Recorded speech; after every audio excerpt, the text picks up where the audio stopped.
So on this pretty damn nice winter's morning, and a pretty late morning for us, we headed out on the Kaipara harbour. We're in search today of a few Gurnard. Winter's a good time to get the Gurnard out here, and we like it. It's nice and shallow.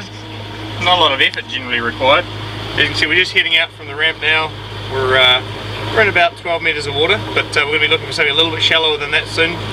And even from here, just a couple of minutes from the ramp, or a few seconds from the ramp, we can see there's a little bit of sign on the sound already. In fact, if I scroll back on the Lawrence here, we can look back. We actually saw some nice bait there before, and earlier on there was even some sign that looked like there might have been the Gurnard already down near the bottom there in about 15 metres right by the ramp, which is encouraging for the kids that are going to be fishing on the wharf later today.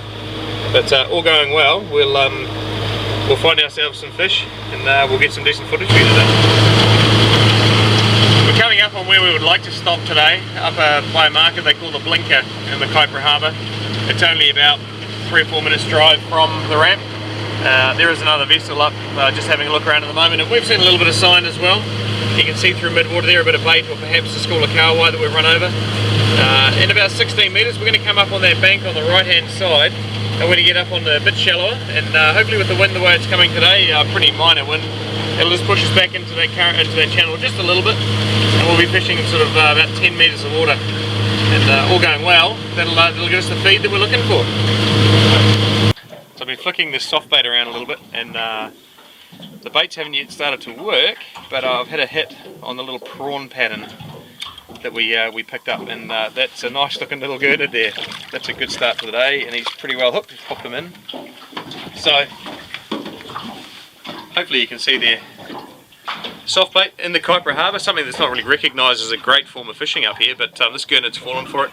But we've gone for a pattern in this case that's a little bit different. It's not a fish pattern, it's actually a prawn or a crab sort of style. I've just been bouncing along the bottom, and he's picked it up, and that's the first one for the bin for the day. Good start. Yep. Righto, so we're on the Kaipara. It has been a bit of a slow morning. We've got a couple of nice fish in the bin that have taken one on soft bait and one on bait, so not really prolific, but we thought we'd take a couple of minutes just to talk about the sort of rig that we use. And we often see in the shops that you can buy pre-made rigs, and we do use those. They're definitely effective.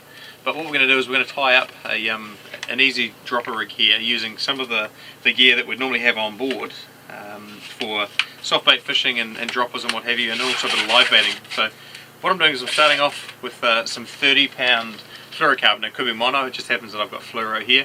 I'm starting off by putting on the bottom of this rig a sinker, and the sinker in this case is a 3-ounce pyramid, just gives us a little bit of grip on the bottom, and I'm using the uni knot to tie that on, clinch knot in this case to tie that on, nice easy knot, but there's not a lot of weight on that, so the knot itself doesn't matter too much. I'm going to take up a bite in the line, like so, about 20-25 centimetres up from the bottom, and that bite I'm simply going to make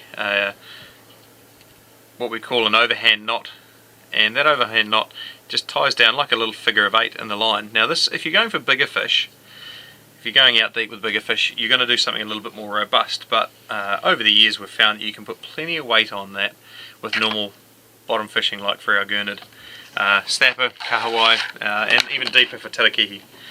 But I'm going to do a second loop up above, same story, little overhand knot once around, and then through that hole, ties down like a little figure 8, and pull that tight. And at the top of this I'm going to pop a swivel on, just takes the twist out of the line, and when I tie this onto our main line, I'm going to use the uni knot to attach it up here. It's a bit easier, the uni knot, something that once you learn how to do properly you can probably do with your eyes closed, as I managed to mess it up first time. But uni knot's a bit easier with a swivel because it doesn't spin around like a clinch knot. Wet that down, cinch it down, take out the slack. I'm going to connect this to a leader. In this case it's some braid on a bottom dropper rod that I've got, and I'm putting this bead on above the swivel. That is simply to save my my rod tip when I bring the line up.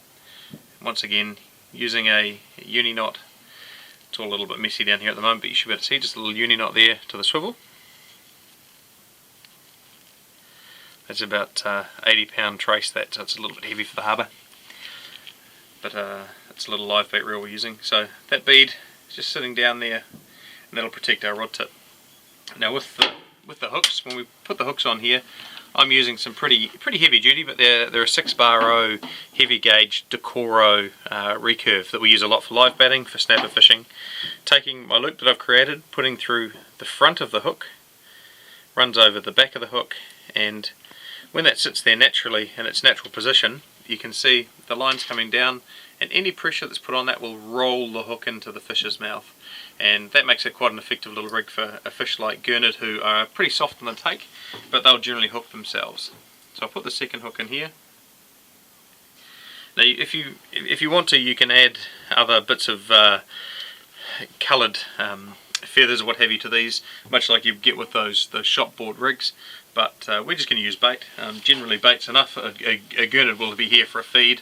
A little bit of colour might help them, but we haven't got a lot of current today, so we're not expecting the baits to be too hard for the fish to find. Rig that one up, and I'm going to pop pilchard on one and a bit of bonito on the other. Pilchard, I'm just going to mush it up a little bit. Hopefully that'll give us a bit more flavour in the water. Second bait, and in both cases the hook's really just going through one time, so there's a lot of exposure for that barb. Fish will come up, and generally good size Gurnard will take that in one hit, and we're only after the big ones.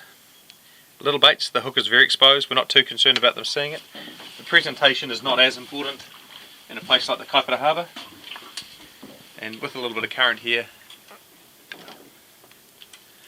these rigs will fairly much take care of themselves. There we go. So you can see both baits, and we're just going to drop that down in the current. And, all going well, in a couple of minutes we'll have another Gurnard on board. Right, so this is that rig we just dropped down. It's been down a couple of minutes. I don't think we've got a Gurnard this time, but might be a snapper or a small kahawai. But it's just nice to see the rig working anyways, and hopefully we'll have something as a keeper here. Yeah, look at that, looks like a little snapper. Oh, that's right, kahawai, my bad. And nice,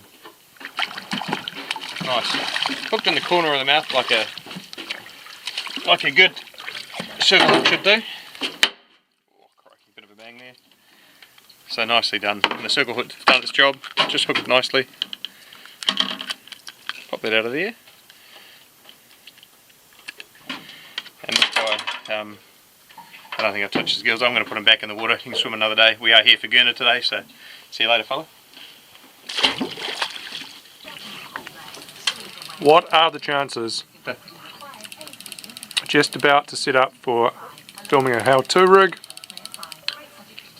under the idea that Derrick's rod would scream off, and we've just been talking about as soon as we put the camera on, we're likely to get a hook up just to annoy us and break our flow.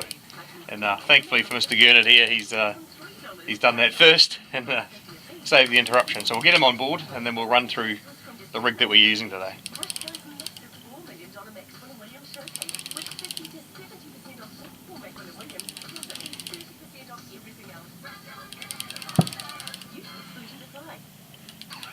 And by the feel of this, he's got a bit of weight to him, so hopefully he's a nice wee grunter. Oh, he's got a bit of size. It's got my line as well. Pass the net, please, Daz. Oh, actually, don't worry, we're fine. There we go. That's what we come to the Kaipara for. That's one of the bigger Gurnard that you're likely to find in the Kaipara harbour. And we've put another line on a very small little dropper rig with about a 3-bar hook on there, and he's probably 450mm long. Some really nice fillets on there. He's going to go really well in the bin. Very happy with that. Righto, Daz is standing here for me to take a photo, but I actually just want to get a bit of film of this. This is probably the biggest Gurnard I have ever actually seen. Daz, hold it up by your face so we can sort of get some judgment on size. Now, if he puts his hands out towards us and make it look like a big fish, damn, that's a big Gurnard. And he's a stunner too. I'd like to tell you took a live kahawai, but we can't show you that, but we'll get some footage later of another one. And yeah, good fish, Daz, well done, mate.